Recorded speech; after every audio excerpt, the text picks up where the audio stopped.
Don't do. Oh, whoa. I know we're streaming this. No, hey, bro. Don't disrespect. Don't disrespect the king like that. You know why? She a queen, though. Listen. Whoa. I know we streaming. You gotta chill. We got chill. I know we streaming. She a queen, though. Hey, honey, your liquor. I know we streaming, but honey, your shit. His wife up for grabs. Hey, he's been mad disrespectful. Smiling, hey, laughing. did you get that? This. We doing with your hands. Listen. You ready from 200? Get it.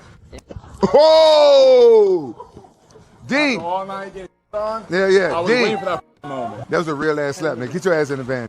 Drama erupted during a recent Rampage Jackson livestream when powerlifter Larry Wheels struck boxer Dean the Great after Dean made disrespectful comments about Larry's wife. I got my strap in the car. Nigga, bro. Get to slap the shit out of me in front of the girls. No, the girls didn't see it. He stopped being in front of his wife. These girls, they didn't see it. I'm being 100. They didn't see it. You ain't bulletproof. 100%. But I'm gonna tell you something. Hey, you my boy. Hey, you my boy. You my brother. I'm not gonna get slapped on camera, nigga. I know you're not bitch. I don't give a fuck about no nigga swing me around, nigga. Hey. I'm be 100. Slap me, bro. I'm be 100. You was in the wrong on that one. I'm vibing. I know you vibing, nigga. You drunk and vibing. Alright, bro. I'm be 100. Hey, listen. I'm be 100. You my boy. If that was my wife, I wouldn't slap you. I would like pick you up and act like I want to slam you.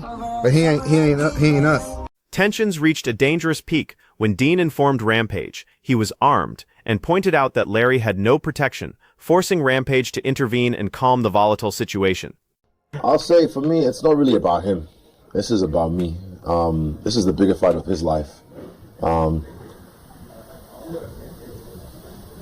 It's the biggest fight of my life in another aspect, not in the way for him as it is for me. Because I've been sitting at the top, still at the top, you know. I'm doing more than a lot of guys who are even champions, you know. But yeah, for him, this is a moment that he has to really lock in. And this is a moment that I have to really lock in as well, but not for the same reasons. So yeah, I welcome the challenge and I'll make sure the best man wins. Before we continue, show your support by smashing that like button, subscribing to our channel, and hitting notifications to stay updated with all the latest combat sports news. Anthony Smith's fighting retirement proved short-lived after the former UFC contender announced his return to competition under Jorge Masvidal's game-bred bare-knuckle MMA promotion.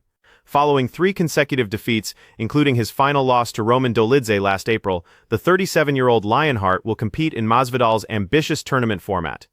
MMA Junkie reports that Gamebred is launching dual 16-fighter tournaments in both heavyweight and lightweight divisions, each offering massive $500,000 prize pools. The heavyweight bracket kicks off April 10th in the Dominican Republic, featuring Smith moving up in weight to face former UFC fighter Chase Sherman. Other confirmed heavyweight matchups include Guido Canetti versus recently released UFC athlete Muhammad Usman, Alexander Romanov against Nikolai Kovalenko, and Todd Duffy squaring off with 2021 PFL heavyweight champion Bruno Capoloza. Additional heavyweight pairings will be announced soon, while the lightweight tournament is scheduled for May 1st in Miami, Florida. Former UFC featherweight standout Zabit Magomedsharipov is making his combat sports comeback after a prolonged absence due to health complications. The Dagestani fighter has officially signed with ACBJJ, a Russian grappling organization that has previously featured UFC athletes like Arman Tsarukyan and Alexander Volkov. While specific details regarding opponents and fight dates remain undisclosed, Zabit's return marks a significant moment for MMA fans who considered him a future championship contender. Between 2017 and 2019, the skilled 145-pounder dominated inside the octagon, winning all 6 UFC appearances against notable opponents including Calvin Kattar and Jeremy Stephens. The UFC removed Zabit from their featherweight rankings in April 2021 due to extended inactivity, with the fighter ranked 3rd at the time before officially announcing his retirement the following year. Current UFC middleweight Israel Adesanya considers his March 28th main event clash with Joe Pyfer at UFC Fight Night 2072 the most significant bout of his professional career. Speaking with Combat TV, Adesanya emphasized that this matchup represents a crucial evaluation of whether he can still compete among the division's elite contenders at the highest level. Yeah, he's a strong, powerful fighter. I heard he doesn't wrap his hands because he likes to, throw bombs. I'm like, cool. I welcome that. I don't wrap my hands before I do pads, before I spar. I don't wrap my hands either. And he's a dangerous guy. He's a dangerous guy with a powerful right hand, good wrestling. His jab is pretty educated. So we're taking him very seriously because he's a dangerous man. but so am I. The former champion also shared his thoughts regarding Pyfer's unconventional approach of competing without hand wraps during fights.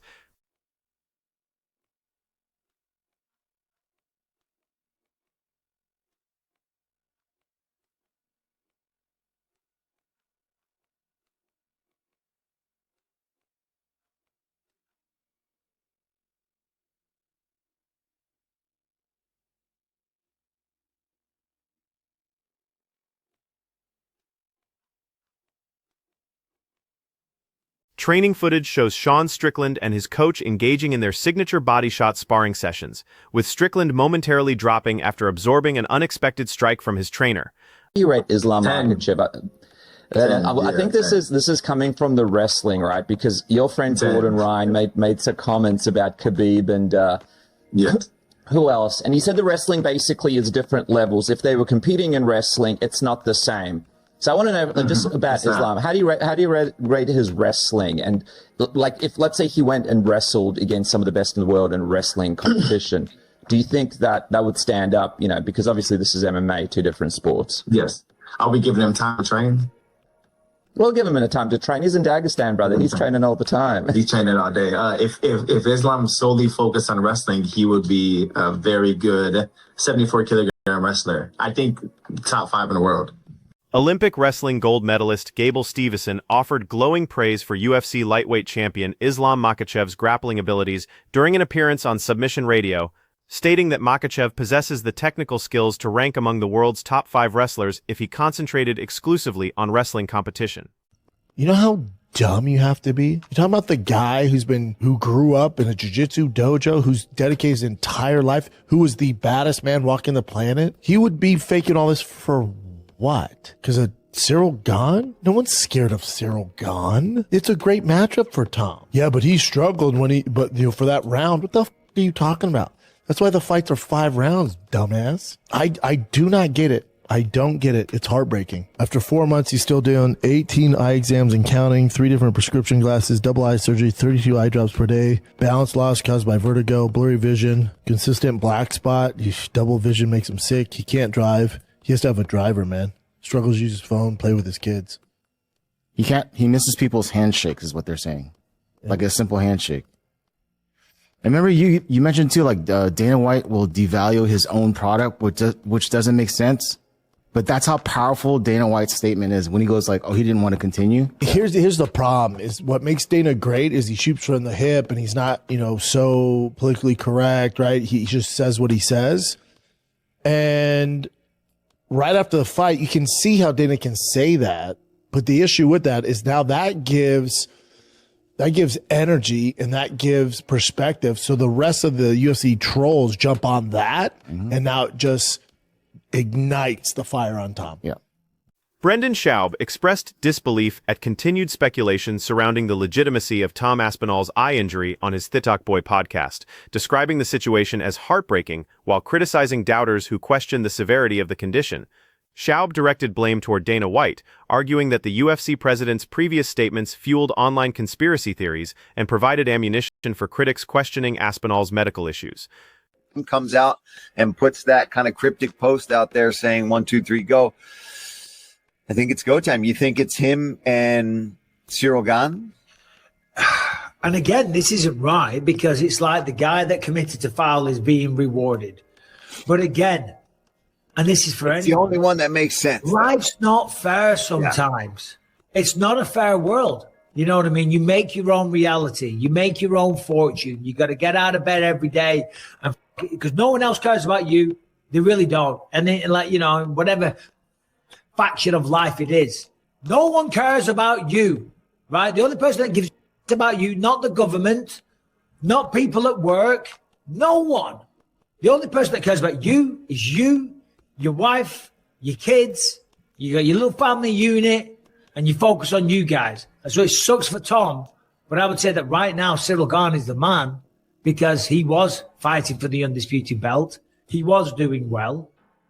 Yeah. And Alex Pereira versus Cyril Gane's a bloody good matchup. It's a great matchup. And, it was going to be Tom and Cyril in a rematch. And obviously, Tom is still dealing with the eye stuff. And that absolutely sucks. UFC commentators Michael Bisping and Paul Felder agreed during their Believe You Me podcast that Cyril Gane deserves the next heavyweight title opportunity against Alex Pereira if Tom Aspinall remains unable to compete, acknowledging that despite the unfairness of rewarding someone who committed a foul, Gane represents the most logical championship challenger. Terrence Crawford and Buckley. I know these questions about boxing and MMA guys. Terrence Crawford and who? Dang, Dana. You done forgot who I was, huh? Right?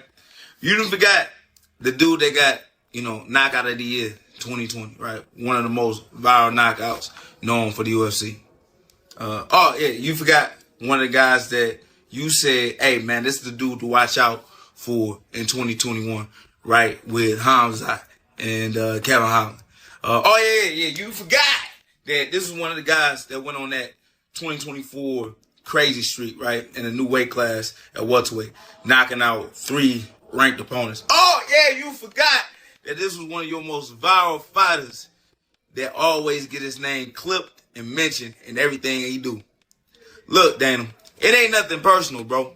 I think what you're doing for Zuffa Boxing is incredible, and especially giving boxers the opportunity to go out there and really build a name for themselves. But if you don't think that MMA fighters have an ability or have a place for Zuffa Boxing, I really believe that you are mistaken. And giving us an opportunity, man, to go out there and really put it on, some of these boxers and really show them, what it takes to really kind of go out there and put on a performance of a lifetime, right? Utilize us as a tool.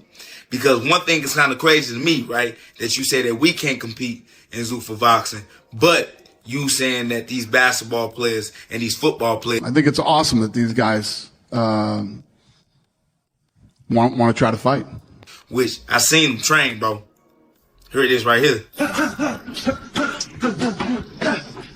Boy, straight train, right? You giving them a little bit too much confidence, right, in their mind. You know that we can go in there in the Zuffa Boxing, man, and put on some good work. And look, if you don't believe me, Dana, this one thing I tell you, right? I know you a type of person, you a betting man for sure, but get your boy Colin Wash, man, in the Apex with me, and we can get some work in, right? And I can show you, how I get down in the boxing ring. Plain and simple. Let's go. UFC welterweight Joaquin Buckley publicly criticized Dana White for apparently forgetting his identity during their ongoing social media dispute with boxer Terrence Crawford that began when Crawford claimed boxing would always overshadow the UFC.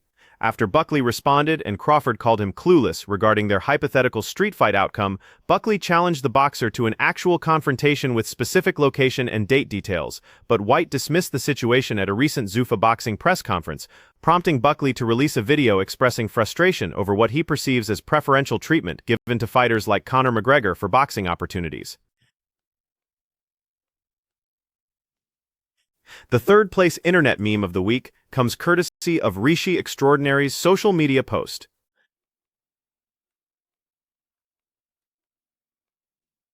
Taking the runner-up position is this hilarious submission from Prince Habibo. Claiming the top spot for best meme is this creation shared by Cragsaw,